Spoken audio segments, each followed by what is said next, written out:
అంతకుముందు కాంగ్రెస్ పార్టీలో గెలిచి బీఆర్ఎస్ పార్టీకి పోయిండే. ఆయన ఏం చేస్తున్నాడంటే ఇక చూడండి, ఇద్దరు కలిసి ఈ బీఆర్ఎస్ ఈ బీజేపీ వాళ్ళు ఇద్దరు కలిసి వాళ్ళు పోటీ చేస్తున్నారు అన్నట్ల. ఇగో బీఆర్ఎస్ బీజేపీ రెండు ఒకటే తాండూరు మున్సిపల్ ఎన్నికల్లో కలిసి ప్రచారం, ఈ రకంగా కలిసి ప్రచారం చేసుకుంటున్నారు. మొత్తం బీజేపీ పార్టీకి సంబంధించినటువంటి బీఫామ్లని మొత్తము బీఆర్ఎస్ పార్టీల ఆఫీసులు ఇస్తున్నారంట. ఇది ఒకటే కాదు, రాష్ట్ర వ్యాప్తంగా ఉన్నది ఈ సమస్య. వీళ్ళిద్దరూ చాలా ప్లేస్లల్లో ఇద్దరు ఒక లోపాయికారి ఒప్పందంతో వీళ్ళిద్దరు ఒక రహస్యమైనటువంటి అక్రమ సంబంధం పెట్టుకొని ఒక దగ్గర ఆల్లేదు చూడలేదు అల్లుని పేరు సోమలింగం అన్నట్లు ఎట్లా వీళ్ళది ఎట్లున్నది అంటే మున్సిపల్ చైర్మన్ ఒకరంట, వైస్ చైర్మన్ ఒకరంట, ఇట్లా ముందే వంచుకున్నారు. మేయర్ ఒకరంట, డిప్యూటీ మేయర్ ఒకరంట. గెలిస్తే మీ ముఖానికి ఏడా గెలుస్తారా? ఎన్ని గెలుస్తారు చెప్పండి? ఎన్ని కౌన్సిలర్లు గెలుస్తారు? ఎన్ని కార్పొరేటర్లు గెలుస్తారు? ఎక్కడికి గెలుస్తారు? ఇట్లా వీళ్ళిద్దరు కలిసి ఇలా దొంగ పొత్తు వీళ్ళ అక్రమ సంబంధం మొత్తం బయటపడ్డాయి. చూడండి, మా పక్కనే తాండూరు నియోజకవర్గంలో ఇట్లా జరుగుతున్నది. ఇది రాష్ట్ర వ్యాప్తంగా ఉన్నది. కొన్ని దోలతో బయటకు వస్తుంది, కొన్ని దోలతో వస్తలేదు. అంతెందుకు మిత్రులారా, పార్లమెంటు ఎన్నికల్లో బీఆర్ఎస్ పార్టీ ఒక్క సీటు కూడా రాలేదు, గుండు సున్నా వచ్చింది. వాళ్ళ కంచుకోటగా చెప్పుకునేటటువంటి మెదక్ స్థానం కూడా ఈరోజు వాళ్ళు ఓడిపోయినారంటే వీళ్ళిద్దరి లోపాయికారి ఒప్పందం. వీళ్ళిద్దరు కలిసి పనిచేసుకున్నారు. ఢిల్లీ లిక్కర్ స్కామ్లో కవితమ్మని బయటకు తీసుకురావడానికి ఆ రోజు బీజేపీ పెద్దల కాళ్ళు మొక్కి చీకట్ల పోయి అమిత్ షా నరేంద్ర మోడీ గారి కాళ్ళు పట్టుకొని హరీష్ రావు కావచ్చు, కేటీఆర్ కావచ్చు, పోయి కాళ్ళు మొక్కి మహాప్రభు మా చెల్లెలకి బెయిల్ ఇవ్వండి, మా చెల్లెలకి బెయిల్ ఇస్తే ఈ బీఆర్ఎస్ పార్టీకి సంబంధించినటువంటి ఓట్లను మొత్తం మీకు గంపగుత్తగా ఈ తెలంగాణ నుంచి మీకు రాసిస్తాం, మీకు వేస్తామని చెప్పి ఆ రోజు వీళ్ళు లోపాయికారి ఒప్పందంతో పార్లమెంటు ఎన్నికల్లో మొత్తం బీఆర్ఎస్ పార్టీ ఓట్లను మొత్తం బీజేపీకి మళ్ళించారు. నాకు దక్కంది ఇంకోనికి దక్కొద్దు అని ఒక డైలాగ్ ఉంటుంది కదా ఒక సినిమాలో, అట్లనే ఈ కాంగ్రెస్ పార్టీ ఎక్కడ మొత్తం పెద్ద సంఖ్యలో సీట్లు సాధిస్తుంది అని చెప్పి ఆ రోజు ఆ రకంగా కుట్రలు పన్నిండ్రు. మా పాలమూరులో అసలు బీఆర్ఎస్ పార్టీకి అసలు ఒక్కొక్క ఊర్లలో 100 ఓట్లు 200 ఓట్లు కూడా రాలే, మొత్తం డీకేఆర్నకు ఓట్లు వేయించిండ్రు. ఇట్లా రాష్ట్ర వ్యాప్తంగా జరిగింది. సిరిసిల్ల, సిద్దిపేట, గజ్వేల్ లాంటి వాళ్ళ కంచుకోటలు అక్కడ కూడా మెజార్టీ ఓట్లు బీజేపీ పార్టీకి వచ్చినాయి. ఒకటే కాంగ్రెస్ పార్టీ ఉండొద్దని వీళ్ళు కాంగ్రెస్ పార్టీ మీద కుట్రతోని బీఆర్ఎస్ పార్టీ బీజేపీ పార్టీకి ఓట్లేసింది. ఇప్పుడు కూడా అదే జరుగుతుంది. తర్వాత ఎమ్మెల్సీలో అదే జరిగింది. జూబ్లీహిల్స్ ఉప ఎన్నిక వస్తే కూడా అదే జరిగింది. ఏం జరిగింది జూబ్లీహిల్స్లో? బీజేపీ పార్టీ ఎట్లా డిపాజిట్ కోల్పోతుంది? మామూలుగానే బీజేపీ కొంత పట్టణ ప్రాంతాల్లో ఆ పార్టీకి పట్టు ఉంటుంది.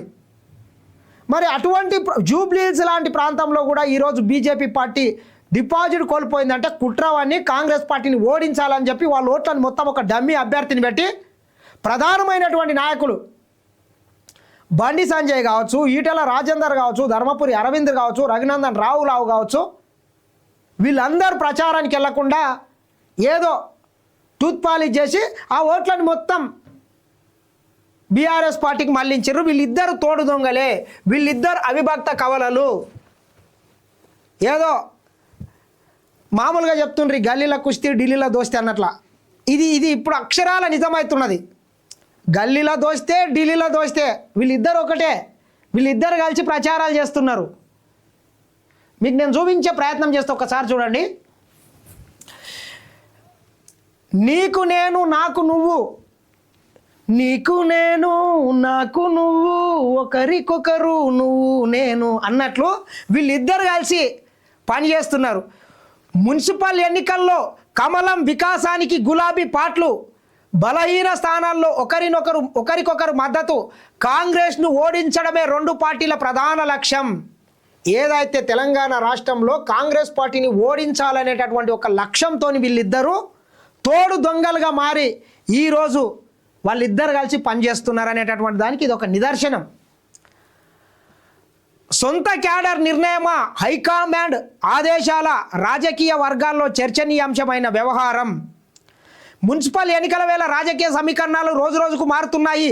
పైకి విమర్శలు చేసుకుంటున్న బీజేపీ బీఆర్ఎస్ లోపాయికారి ఒప్పందంతో ముందుకు సాగుతున్నట్లు చర్చ జరుగుతున్నది.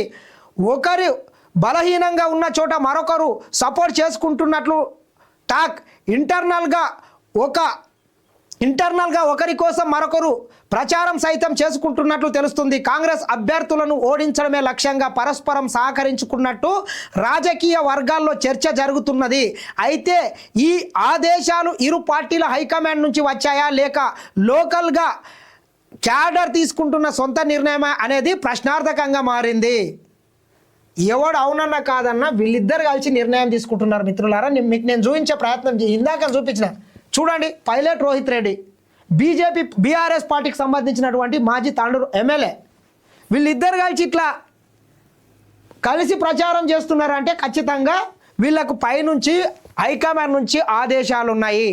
పైనుంచి ఆదేశాలు ఉన్నాయి కాబట్టి ఆ ఆదేశాలను వీళ్ళు పాటిస్తున్నారు. ఎవడు అవునన్నా కాదన్నా వాళ్ళిద్దరు కలిసి పని చేయాలని వాళ్ళు ఫిక్స్ అయిపోయినరు.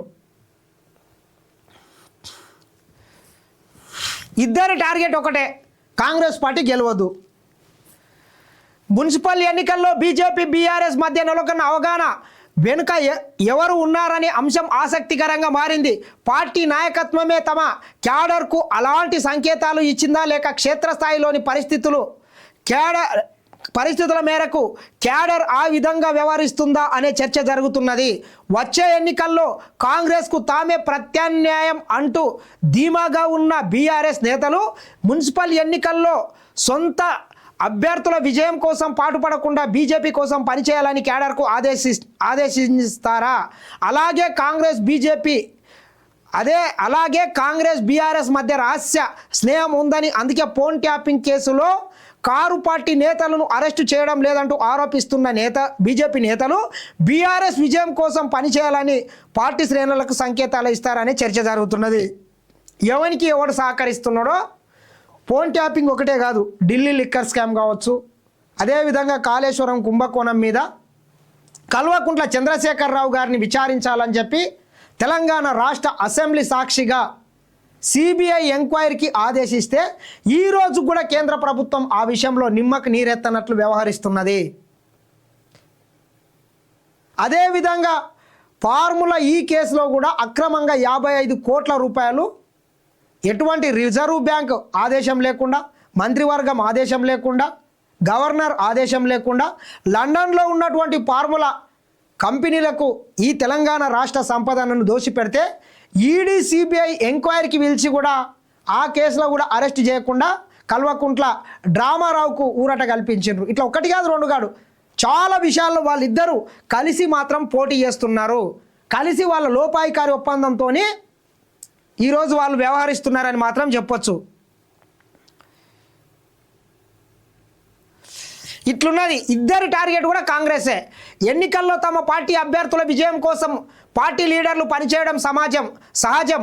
ఒకవేళ పార్టీ అభ్యర్థి బలహీనంగా ఉంటే మరింత కష్టపడి పనిచేస్తుంటారు. కానీ మున్సిపల్ ఎన్నికల్లో మాత్రం బీఆర్ఎస్ నేతలు అందుకు విరుద్ధంగా వ్యవహరిస్తున్నట్లు విమర్శలు వస్తున్నాయి.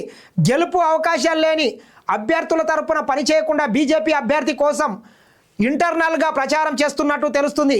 అందుకోసం కొందరు గుట్టుచప్పుడు కాకుండా పనిచేస్తుంటే కొందరైతే ఇంటింటికి వెళ్ళి కమలం అభ్యర్థికి ఓటేయాలని కోరుకుంటున్నట్లు చర్చ జరుగుతున్నది. ఇందులో బీఆర్ఎస్ కంటే బీజేపీ ముందంజలో ఉన్నట్లు పట్టణాలు వార్డులో కనిపిస్తున్నది. అలాగే బీజేపీ గెలిచే అవకాశం లేని చోట ఆ పార్టీ నేతలు కారు పార్టీకి సపోర్టు చేస్తున్నట్లు తెలుస్తున్నది. ఇరువురి టార్గెట్ కాంగ్రెస్ అభ్యర్థి ఓటమి కావడంతో పరస్పరం సహకరించుకున్నట్లు రాజకీయ వర్గాల్లో చర్చ నడుస్తున్నది. ఎవడు అవునన్నా కాదన్నా వీళ్ళిద్దరు ఏకమయ్యి కాంగ్రెస్ పార్టీ మీద కుట్రలు అనుతున్నారని మాత్రం చెప్పొచ్చు. ఒక్కసారి లైవ్లోకి వచ్చినటువంటి మిత్రులందరూ కూడా ఒక్కసారి మన ఛానల్ని లైక్ చేయండి, షేర్ చేయండి, సబ్స్క్రైబ్ చేయండి. మీ సలహాలు సూచనలు ఏమన్నా ఉంటే కూడా ఒకసారి కామెంట్ రూపంలో తెలియజేయండి. ఒక్కసారి అందరు లైక్ చేయండి. మాకు నష్టం లేకుంటే తెలంగాణ ప్రాజెక్టుకు సహకరిస్తాం, మహారాష్ట్ర సీఎం దేవేంద్ర ఫడ్నవీస్ వెల్లడి. అప్పటి బీఆర్ఎస్ ఇప్పటి కాంగ్రెస్ పాలనంతా దోపిడిమయమే. కేసీఆర్ రేవంత్ రెడ్డి తెలంగాణను అప్పులపాలు చేశారు. కాంగ్రెస్ బీఆర్ఎస్కు బుద్ధి చెప్పాలి, ప్రాణహితపై చర్చించేందుకు మహారాష్ట్రకు రావాలని సూచన. కాగజ్ నగర్ మంచిర్యాలలో విజయ సంకల్ప యాత్రకు హాజరు. మాకు నష్టం లేకుంటే తెలంగాణ ప్రాజెక్టులు కట్టుకోవచ్చు అని చెప్పి ఎన్నికలు ఉన్నాయి కాబట్టి ఇట్లా వస్తుంటారు అన్నట్ల. ఢిల్లీ నుంచి ఒకడు, ఉత్తరప్రదేశ్ నుంచి ఒకడు, మహారాష్ట్ర నుంచి ఒకడు, మధ్యప్రదేశ్ నుంచి ఒకడు. ఇక్కడ వద్ద లేకుండా ఇద్దరిని బేరం తెచ్చుకున్నట్లు ఇక్కడ లేరు కదా, వీళ్ళని ఎవరు నమ్ముతలేడు. కాబట్టి అక్కడ నుంచి ఢిల్లీ సుల్తానులను తెచ్చుకొని తెలంగాణ రాష్ట్రంలో ఏదో పొడుస్తాం, నాడతాం, పీక్తాం అని చెప్పి ప్రచారాలు చేసుకునే ప్రయత్నం చేస్తున్నారు. రోజు ఒకరికి వస్తుంటారు అన్నట్ల. గంగిరెద్దుల్లాగా సంక్రాంతి పూట వస్తుంటారు కదా, అట్లా వస్తుంటారు వీళ్ళంతా. మీరు వచ్చి ఏం చేస్తారా ఫడ్నవీస్, మీ వల్ల అయ్యేదేముంది పోయేదేముంది? ఇజ్జత్ తీసుకున్నాం తప్పితే అంతకన్నా ఎక్కేం లేదు. తెలంగాణను ముంచి ఢిల్లీకి పైసలు పంపుతున్నారంట. ఎవడు పంపుతున్నాడు? ఏం అవసరం? ఢిల్లీ కాంగ్రెస్ పార్టీ అగ్రనాయకత్వం శ్రీమతి సోనియా గాంధీ గారు కావచ్చు, రాహుల్ గాంధీ గారు కావచ్చు, మీలాక అవినీతి అక్రమాస్తులు సంపాదించుకోవాల్సినటువంటి అవసరం లేదు. హరీష్, ఎందుకు ఓవర్ యాక్ట్ ఏం చేస్తున్నావు? ఈ దేశాన్ని 50 ఏళ్ళు పరిపాలిస్తే ఈ రోజు కూడా వాళ్ళు